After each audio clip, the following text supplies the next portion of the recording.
Greetings, friends. I'm Reverend Kira with Unity Bay Area Houston in League City, Texas. And I'm here to invite you into this sacred moment and experience Unity's third principle, often called the law of mind action.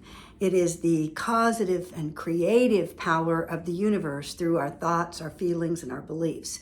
And as we begin to understand, moving from the first principle that we talked about, there's one presence and one power, and it's good, and that we also have that same power, that spark of divinity within us as a second principle, what we call Christ consciousness, that we then start to understand the power that is given to us as creators of our universe, our experiences, based upon what we hold in our thoughts, our feelings, and our beliefs.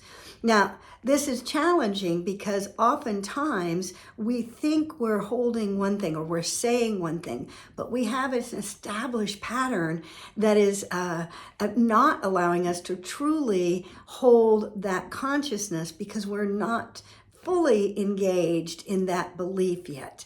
So, for example, have you tried to drive your car with the parking brake on? We are hitting the accelerator, and yet there's this pullback because we have not taken the brake off.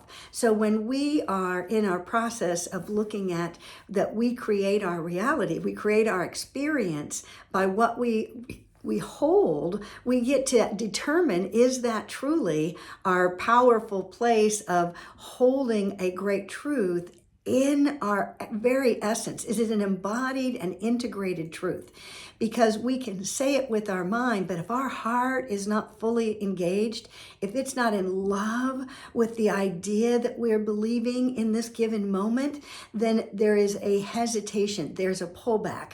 And so we often wonder, why am I not getting the results of what I believe I'm creating? And we're not realizing there's an underlying current of belief. So this is a time when we start to really look at, how does this principle live into our lives, and how do we transform our lives and our world based upon what thoughts, what feelings, what beliefs we're truly vibrating as a frequency in a consistent, patterned manner. And so I look forward to talking about this with you, because to me, for us to really open to the true Christ consciousness, to the divine spark of reality that we are, to bring that forth as the one presence and power in this world, then we have to have alignment along with our having the thoughts and the feelings and the beliefs. There's an inner alignment that must occur amongst all those things within ourselves. So I look forward to having conversation with you even further about this on Sunday.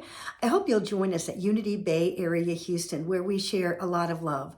We share the light. We share the reality that we have a variety of experiences and feelings, so we don't ever deny those. And yet we also are aware, how am I experiencing those so that I set them free and hold the consistent vibration and frequency of that which I want to create in my world. We are here to create a world of loving kindness and compassion. And I hope that you'll join us this Sunday and begin that journey with us if you haven't already. And we love all of you that are holding whatever you're holding in this moment, and invite us into what is a higher vibration, a higher frequency thought, a higher way of living that we can bring into the world. And so I look forward to seeing you Sunday at Unity Bay Area Houston, 1911 Highway 3 South in League City, Texas. If you cannot join us in person, please join us online. Let us know where you're coming from. Give us your feedback. Let us know what you're thinking in this process, because we want to support one another in coming to this, creating this world of compassion and love. And I know that that's what we're here for, to live according to the peace that passes all understanding. Just like the monks who walked through the world recently, through the United States, holding a sacred peace. And we were all enthralled watching them to give themselves completely to this path of peace. And so let us hold that in our hearts and our minds, and we'll join together at 10:30 a.m. on Sunday. We do have a youth ministry and children's ministry, and look forward to all the ways that we can come and play and serve together and open our hearts and minds to create a reality that is a world full of peace and loving kindness. God bless you, friends. Have a fabulous day.